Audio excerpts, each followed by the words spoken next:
Hi, this is Eric Brudvig from the IGN Xbox 360 team, here with a Mass Effect video review. Mass Effect is an action RPG from the acclaimed development studio BioWare, which if you've been following the Xbox, you know them from games like Jade Empire and Knights of the Old Republic. With that kind of pedigree, the expectations have been high for Mass Effect. A lot of people have been comparing it to Knights of the Old Republic, one of the biggest and best games for the original Xbox, and a lot of people have been wondering, is it actually going to live up to the hype? The short answer is it does. The long answer, well, that might take a little while to explain. One of the most talked about parts of Mass Effect has been the combat. This time around, BioWare completely got rid of any turn-based things and went for a straight action RPG, and if you look at it on its surface, it looks a little bit like a shooter. This has a lot of the more action-oriented gamers interested in Mass Effect, but it also has a lot of the hardcore RPG fanatics a little bit worried. In the end, the combat is a bit of a mixed bag. It won't quite please all the hardcore shooter fans, nor will it really please all of the RPG fanatics. In Mass Effect, you go into battle with a squad of 3, only one of which you directly control. There are squad-based commands, but they don't end up working so well. You can't directly control one at a time. You can only give commands to both of your party members to go to one place or to take cover. And so it doesn't really end up working that well, and most people will probably end up just ignoring those commands entirely. There's also an issue with the way powers are used in the game. You can't queue up commands, and you can only map one to a hotkey. This makes it so there's a lot of pausing the game, using a power, unpausing the game, going back into action, and it kind of makes the game a little bit choppy and breaks up the action. There's also a lack of good tutorials in the game, and so you'll actually play the game for roughly about 5 hours before you really understand the combat system and get into it, and this can make it very frustrating, especially since there's not a good save system in the game. There's an autosave feature and you can save anywhere, but the autosave feature doesn't save nearly enough, and you'll find yourself replaying parts of the beginning of the game over and over and over again until you get the hang of it. Once you do get the hang of the combat system though, the game becomes a lot of fun. The Engineer, Soldier, and Adept classes in all their hybrids play distinctly enough that replaying the game is a ton of fun. Playing as a soldier, you can just run through, blasting people in the face, and it ends up, once you get the hang of it, playing similarly to a shooter. Playing as the Adept though, you'll be using all your powers, such as a throw move, similar to Knights of the Old Republic. There's a stasis move, a lift move, and once you get the hang of how to use all the biotic powers, you'll find that this game ends up being a lot of fun. This is an RPG, so we shouldn't talk about the combat too long, because the story is what's most important. And in Mass Effect, the story is brilliant.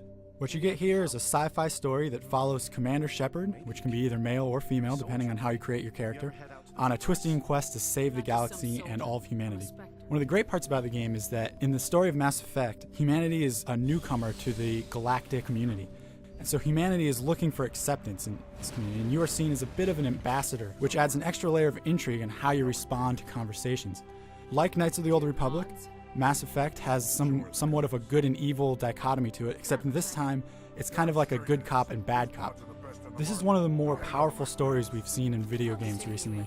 Playing as a renegade is brutal. The writing in Mass Effect is really top-notch, and it's so good that you're going to have points in the game where you're just going to say, I can't believe they did that. Following through the main quest, there are several powerful climaxes, several game-changing moments that are going to be talked about for years to come. And the side quests, unlike most RPGs, aren't just throwaways.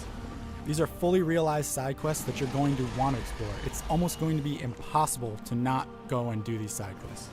Part of the reason the side quests are so good is that the voice acting in Mass Effect is phenomenal. There are so many lines of dialogue in this game that it boggles the mind. The Solarians are warm-blooded amphibians with a hyperactive metabolism. Even the Codex, which is just a thing that keeps track of all the data you collected, has a voiceover on it. Each situation has multiple dialogue structures, some done multiple times depending on whether you're playing as a male or a female.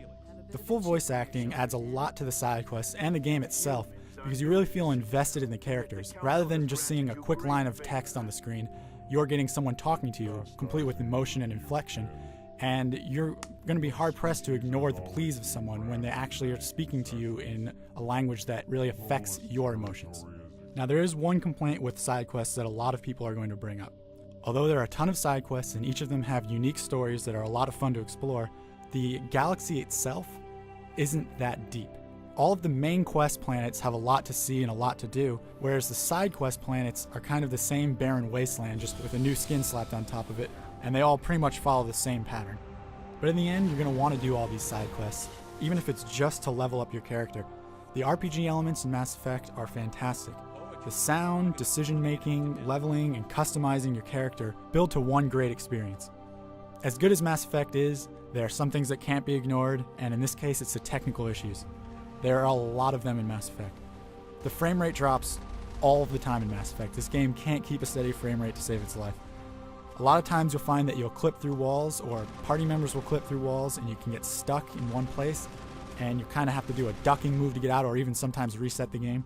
Whenever you load in a save, textures load in awkwardly. Sometimes we run into enemies where the AI doesn't turn on at all and they just stand there while you shoot them.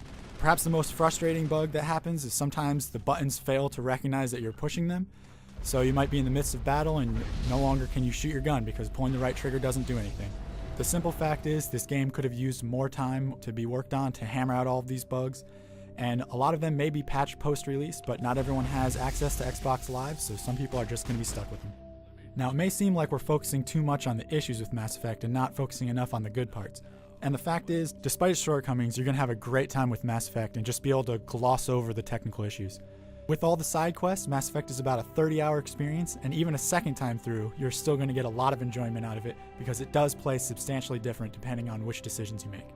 It's tough to convey exactly how much fun the game is without ruining and spoiling some of the fantastic moments in the game.